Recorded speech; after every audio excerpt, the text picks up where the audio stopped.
Saudara yang kekasih di dalam nama Tuhan Yesus Kristus, kita bertemu kembali pada bagian yang kedua mengenai pencobaan.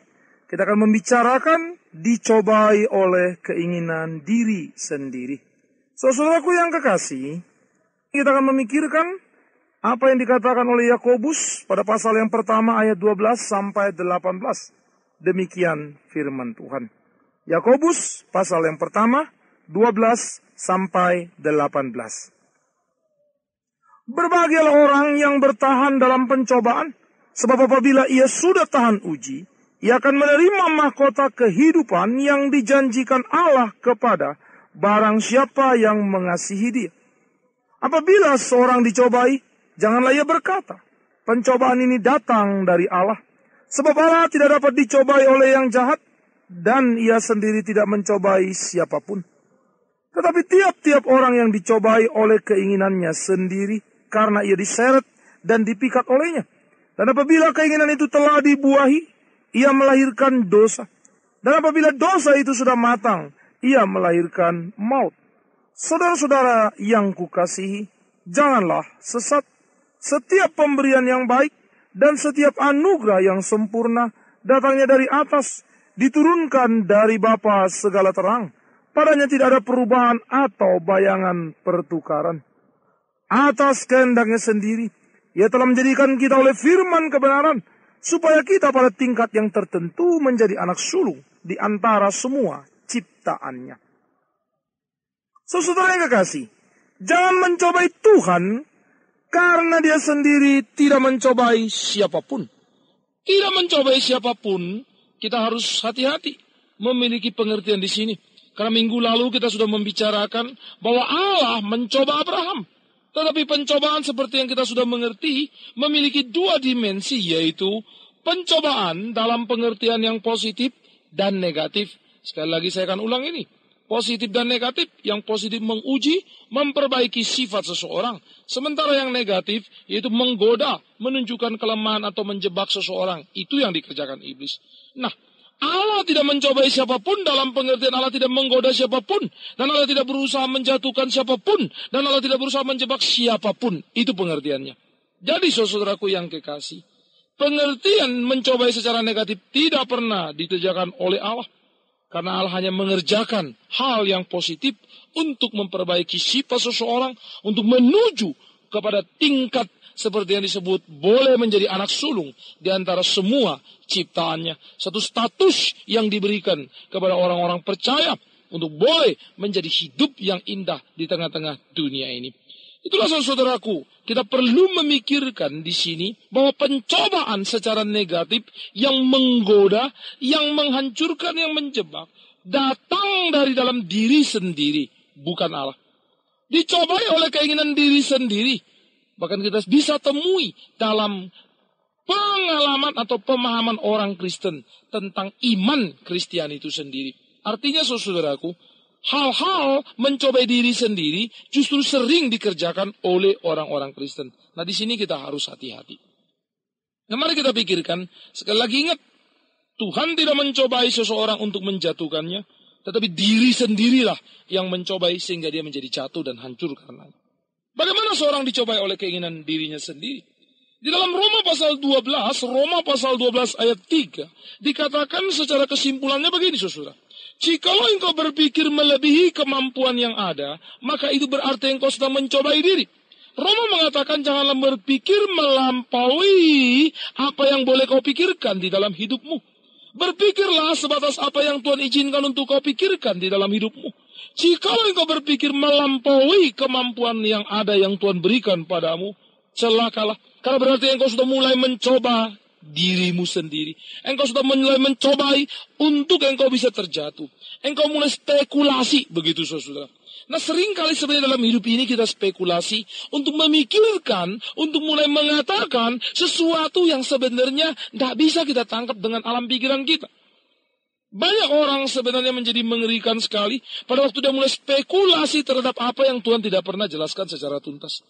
Alkitab mengatakan, tentang hari kiamat itu Yesus berkata tidak ada seorang pun yang tahu. Tidak anak manusia juga tidak malaikat, kecuali Bapa di dalam surga. Yesus di dalam keterbatasan dan membatasi dirinya sebagai Allah, sebagaimana dilukiskan di dalam Filipi pasal 2, maka ia tidak mengetahui bukan karena dia tidak tahu. Ia tidak mengetahui bukan karena dia hanya sekedar seperti kita bilang manusia tok begitu ya.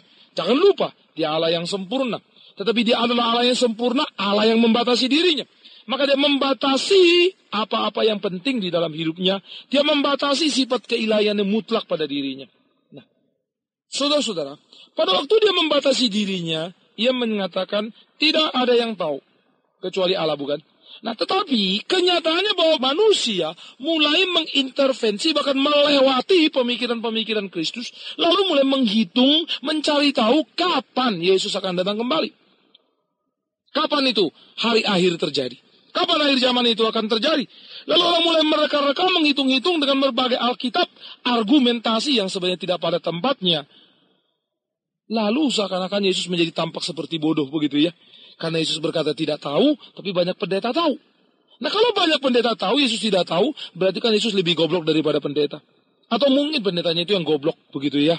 Tetapi memintar-mintarkan dirinya. Nah, orang yang mengatakan dia tahu berarti dia menghina Kristus. Karena Kristus kan bilang tidak tahu. Nah, di sini sebenarnya bagi saya lebih percaya pasti Kristus lebih benar daripada pendeta seperti itu. Nah, oleh karena itu, orang-orang seperti ini, apakah dia pendeta atau bukan pendeta, dia sedang mencobai dirinya sendiri dengan mengatakan sebenarnya hal-hal yang sangat mengerikan, dengan memikirkan hal-hal yang bukan bagiannya. Itu adalah sesuatu misteri yang Kristus Yesus sudah izinkan ada. Itu satu misteri yang menjadi rahasia bagi Allah. Bagaimana kita bisa tahu? Ini berpikir melebihi kemampuan. Tuhan tidak suruh kita untuk memikirkan hal itu. Tetapi Tuhan mengatakan hal yang jelas untuk kita pikirkan, yaitu Dia, Allah itu, Yesus Kristus itu, akan datang ke dalam dunia ini persis seperti pencuri. Karena itu siap-siap, berjaga-jaga. Selesai, sederhana sekali. Tentang zaman kau tidak perlu pusing. Kecuali kau manusia jahat, pencuri, kecuali kau manusia jahat, penjina, kecuali kau manusia jahat yang berbuat tidak karu-karuan. Tapi kalau hidupmu dekat dengan Tuhan, hidupmu bersama dengan Tuhan, tidak perlu pusing. Iya. Kapanpun Tuhan datang, kita senang, kita enjoy. Jadi tidak ada masalah. Nah, jadi jangan berpikir yang melebihi kemampuan, lalu mulai spekulasi, akhirnya menyimpulkan satu kesimpulan yang justru amat sangat menakutkan. Oke. Yang kedua, saudara yang kekasih, yaitu seperti yang dilukiskan di dalam Keluaran pasal 16 ayat 4-5 tentang peristiwa orang Israel yang diberikan mana oleh Allah sendiri. Ambil satu hari, itu untuk kebutuhan begitu ya. Kecuali nanti menjelang Sabat engkau ambil 2 hari, karena Sabat tidak boleh ambil. Jadi stok untuk 2 hari. Jangan lebih. Tetapi pada waktu orang Israel mulai berpikir lagi ini, saudara-saudara ya, sampai akhirnya dia menginginkan sesuatu yang lebih dari apa yang diberi oleh Tuhan. Loh, kalau saya ini pengen dapat 2, toh mumpung gratis begitu ya. Maka dia menginginkan sesuatu yang memang diberi Tuhan cuma-cuma itu ya. Jangan untuk 1 hari lah. Kalau boleh untuk 2 hari atau 3 atau 4 atau 5 hari. Saya punya deposit begitu ya. Saya punya jaminan, saya punya garansi. Maka dia menginginkan lebih dari apa yang Tuhan sudah tetapkan. Tuhan tetapkan, Tuhan beri 1 untuk 1 hari. Tetapi mereka mengambil double. Atau mungkin triple dan seterusnya. Nah, saudara, menginginkan lebih dari apa yang diberi oleh Tuhan menjadi sesuatu yang jahat. Maka di situ berarti orang Israel mencobai Tuhan. Ya. Orang Israel mulai mencobai Tuhan dengan apa? Dengan mencobai dirinya sendiri. Maka mereka memikirkan sesuatu yang salah di dalam diri mereka. Mereka memikirkan sesuatu yang tak boleh sebenarnya mereka kerjakan. Ya. Hanya mereka menginginkan lebih dari apa yang Tuhan sudah tetapkan bagi mereka. Nah, di situ mereka menjadi bersalah. Di situ mereka menjadi jatuh ke dalam dosa. Itu sebab menarik sekali. Pada waktu Yesus mengatakan dalam doa Bapa kami ya, berilah kami hari ini makanan kami yang secukupnya. Kalimat ini sangat luar biasa, saudara. Beri kami hari ini makanan kami yang secukupnya. Kalau ditanya berapa cukup? Secukupnya. Loh, berapa cukupnya? Maka saya pikir kalau kalimat itu diteruskan jawabannya seperti ini. Engkau Bapa lebih tahu berapa yang cukup bagiku dan bagi kami, anak-anakmu. Nah, itulah iman seorang yang sungguh. Iya. Memberikan kepada Allah apa yang cukup bagi saya. Tetapi orang Israel lain. Sudah malah dikasih tahu segini, ingin lebih. Maka mereka mencobai. Oleh karena keinginan diri mereka sendiri.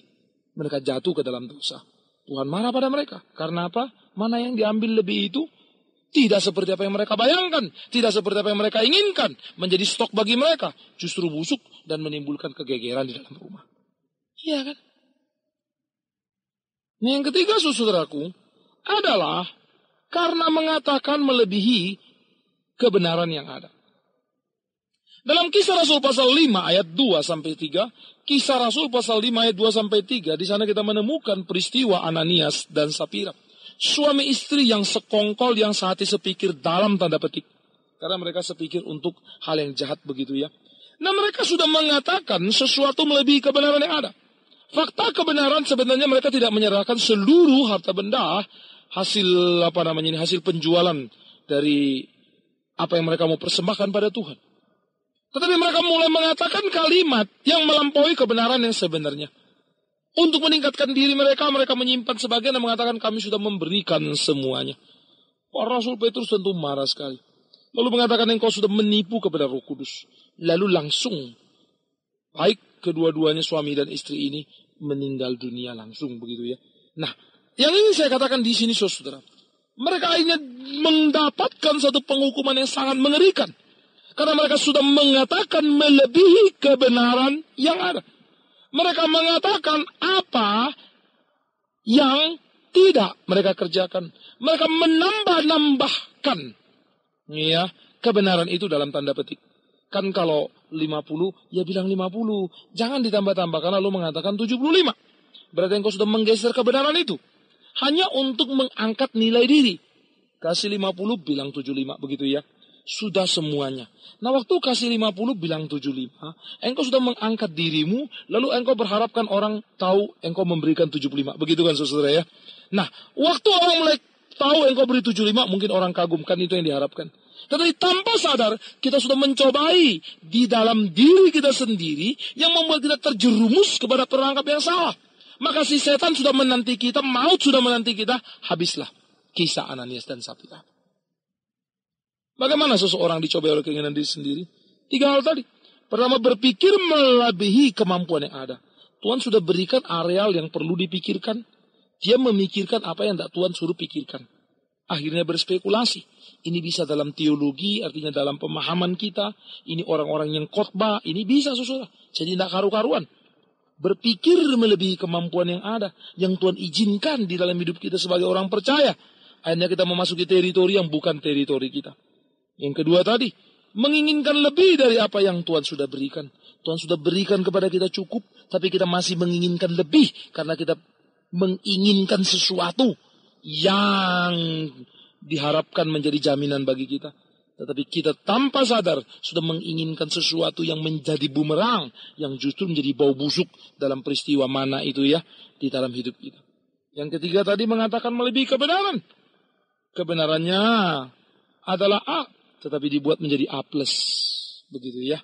Ini Tuhan marah sekali. Nah, di situ akhirnya seseorang mencobai diri. Atau mungkin A+ juga bisa menjadi amin. Nah, jadi seseorang yang dicobai oleh keinginan sendiri, jangan mempersalahkan Allah. Lalu kalau sudah timbul masalah, misalnya mana itu busuk atau mati, lalu mulai bilang, Allah menghukum kami terlalu kejam. Hati-hati saudara. Itu salahmu sendiri. Engkau yang mencobai dengan mencobai diri sendiri. Akhirnya menjadi jatuh di dalam kesalahan sendiri. Jangan salahkan Allah. Atau juga jangan menyalahkan iblis. Lalu bilang iblis yang dikambing hitamkan begitu ya. Ini gara-gara iblis. Ini iblis yang jatuh. Ini godaan iblis. Lalu bikin macam-macam penengkingan dan segala macam yang tidak karu-karuan. Padahal salah sendiri. Kalau memang iblis datang dan merasuk orang, perlu kita usir. Tapi kalau sudah bikin salah sendiri, lalu cari pertolongan kiri kanan, minta dilepaskan, minta ini. Jadi aneh saudara. Belajar Alkitab baik-baik dong. Lihat Alkitab baik-baik dong. Ya. Jangan kambing hitamkan iblis yang memang sudah hitam itu begitu ya. Iblis itu udah keblinger hitam saudara. Jangan dikambing hitamkan. Tidak perlu dikambing hitamkan pun dia sudah hitam. Ya. Jadi jangan dikit-dikit ini setan, ini usir, ini lepaskan, ini itu dan seterusnya. Tanpa mau mengevaluasi diri. Saudara menghina Alkitab kalau begitu. Ya. Saudara mesti belajar baik-baik kepada kebenaran. Kebenaran lebih cukup memberikan pengertian kepada kita. Mencobai diri sendiri dan akibatnya muncul apa? Alkitab mengatakan keinginan yang muncul itu tadi, yaitu keinginan dalam mencobai diri yang membuat diri jatuh di dalam kesalahan, itu dikatakan Alkitab dibuahi. Begitu ya. Jadi buahi menjadi sesuatu perbuatan atau tindakan yang nyata. Satu tindakan yang kemudian kita sebut dosa. Tindakan yang melawan kepada keinginan dan ketetapan Allah. Tindakan yang akhirnya menjauhkan diri kita dari kebenaran Allah. Tindakan yang akhirnya membuat kita beroposisi dengan Allah. Tindakan yang membuat diri kita akhirnya tidak lagi menjadi pengikut, tetapi berhadapan-hadapan dan berlawanan dengan Allah. Nah, di sini mengerikan sekali, saudara. Jadi keinginan-keinginan yang berbahaya tadi, yang kemudian muncul dan keluar itu, hanya menjadi satu perbuatan nyata. Itulah yang membunuh Ananias dan Safira. Yang akhirnya menjadi perbuatan nyata, itulah yang membuat mana busuk yang harus ditanggung, dicium oleh orang Israel di dalam rumahnya. Karena mereka bikin sendiri. Nah, saudara-saudara, perwujudan daripada dosa inilah yang kemudian kalau berlarut-larut terus-menerus terjadi, akhirnya kita berkubang hidup di dalam dosa, berakibat sangat fatal. Karena apa? Karena akibatnya dia menjadi dosa yang terus-menerus yang membuahkan maut. Nah, di sini saya sangat kagum sekali di dalam kebenaran Allah. Nah, ini berarti menjadi sesuatu yang penting di dalam hidup kita. Kebenaran-kebenaran prinsip yang Allah tetapkan. Iya. Jadi dosa yang terus-menerus tadi, ingat, menjadi maut. Akhirnya membuat engkau terpisah, terbuang daripada hadapan Allah. Kenapa dosa itu menjadi maut? Karena berlarut-larut. Dia berlarut-larut, dosanya menjadi maut. Lalu dosa itu muncul dari mana? Tadi dari keinginan. Keinginan dari mana? Mencobai diri sendiri. Bagaimana mencobai diri sendiri? Mau membenarkan diri, mau memenangkan diri, mau memanjakan diri, meniadakan ketetapan Allah, menggeser kebenaran Allah. Nah, di situ menjadi berbahaya. Karena itu, saudaraku yang kekasih, di dalam menghadapi realita hidup yang berwarna-warni ini, dalam menghadapi realita hidup yang sulit kita jangkau dengan akal pikiran kita, menghadapi realita hidup yang sulit kita prediksi, seharusnya kita jangan lagi menjadi orang yang bodoh atau mau dibodoh-bodohi oleh berita-berita yang tak benar, sehingga kita ini terjebak dan pada akhirnya kita mencobai diri sendiri. Karena itu hati-hatilah. Ya. Jadilah orang Kristen yang serius. Saudara, sekarang saya mendengar gejala-gejala yang sangat memprihatinkan. Tidak satu yang saya dengar ada orang Kristen yang meninggalkan pekerjaannya, tidak mau lagi kerja. Karena katanya Tuhan Yesus mau datang. Lalu meninggalkan pekerjaannya. Ini kan gawat ya, saudara. Orang menjadi malas-malas berkarya. Sudahlah, cukup apa yang ada. Taruh deposito, lepas semua kerjaan. Karena Kristus mau datang. Kalau Kristus mau datang, Anda jangan berhenti kerja. Justru Anda mesti kerja baik-baik. Kan aneh, saudara. Ini perlu untuk dimengerti. Karena bekerja itu melayani. Bekerja itu menunjukkan tanggung jawab Kristiani kita. Seorang istri meninggalkan suami dan anak-anak karena percaya Yesus mau datang. Akibat khotbah yang didengarkannya. Ya, kita harus hati-hati, saudara. Orang-orang seringkali menjadi irasional. Tak masuk akal, tak bisa dimengerti. Akhirnya mereka tanpa sadar sedang mencobai dirinya. Mereka terjebak kepada jebakan yang salah. Tetapi menjadi tragis. Kenapa mereka terjebak? Inilah yang menjadi sedih. Justru yang menjebak mereka adalah mereka-mereka yang mengatasdirikan nama sebagai hamba Tuhan. Yang memberitakan firman Allah, tapi memberi pengajaran yang salah. Saya tidak tahu Allah mana yang diberitakan. Saya tidak ngerti Alkitab mana. Baca Alkitab baik-baik. Nah, karena itu saudaraku yang kekasih, perlu kita merenung ulang. Jangan-jangan kita ini punya konsep yang kebelingeran, yang kebanyakan salah di dalam memahami firman Allah. Sampai akhirnya kita mulai tanpa sadar mencobai oleh keinginan diri kita sendiri. Hanya kita dicobai oleh keinginan diri kita sendiri yang membuat kita jatuh dan hancur. Kalau sudah begini, sekali lagi saya ingatkan, jangan salahkan Tuhan. Dan jangan kambing hitamkan iblis. Datang, evaluasi diri, periksa diri baik-baik. Minta ampun sama Tuhan. Supaya Tuhan menolong, memulihkan kita kembali di dalam hubungan kita dengan Dia. Sehingga kita boleh harmonis dengan Dia. Kiranya Tuhan menolong kita, kiranya Tuhan memimpin kita. Memerlukan kepekaan dari masing-masing kita untuk tahu, sadar. Jangan-jangan kita sedang dicobai oleh keinginan diri sendiri. Sekali lagi, periksalah, hati-hati.